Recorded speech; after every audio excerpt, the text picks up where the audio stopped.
భర్త: ఏమోయ్! అమ్మాయికి పెళ్లి ఈడు వచ్చింది కదా! పెళ్లి చేద్దాం అనుకుంటున్నాను. నువ్వేమంటావ్? భార్య: నేనేమంటానండి? పెళ్లి సంబంధాలు చూడండి. మంచి సంబంధం వస్తే పెళ్లి చేసేద్దాం. అయినా పెళ్లి చేసుకోవాల్సింది నేను కాదు కదా! అమ్మాయిని పిలిచి అడగండి. తండ్రి: అమ్మా వాణి, ఒకసారి ఇలా రామ్మా. కూతురు: చెప్పండి నాన్నగారు.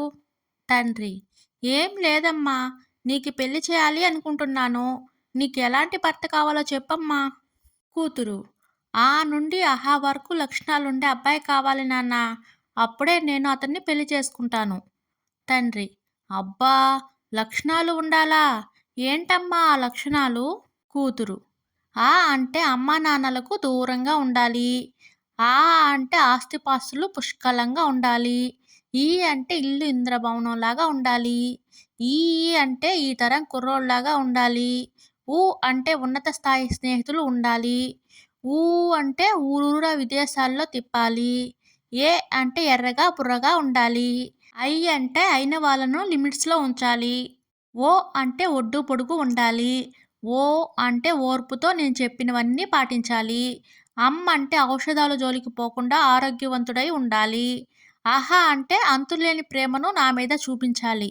హస్బెండ్ అంటే ఇలా ఉండాలి అని చుట్టుపక్కల వాళ్ళు కుళ్ళుకునేలా ఉండాలి నాన్న.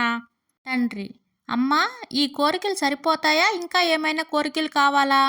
కూతురు: మరేం లేవు నాన్న.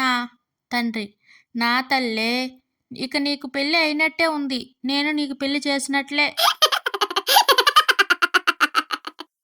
రమేష్: అరే సురేష్, నీకు తెలుసా నీటి నుంచే విద్యుత్ తీస్తారు అని? సురేష్: నిజమా? చాలా మంచి పని చేశారు. రమేష్: ఎందుకు? సురేష్: ఏముంది, కరెంటును తీసేయకపోతే అందరూ షాక్ కొట్టి చనిపోయేవారు కదా!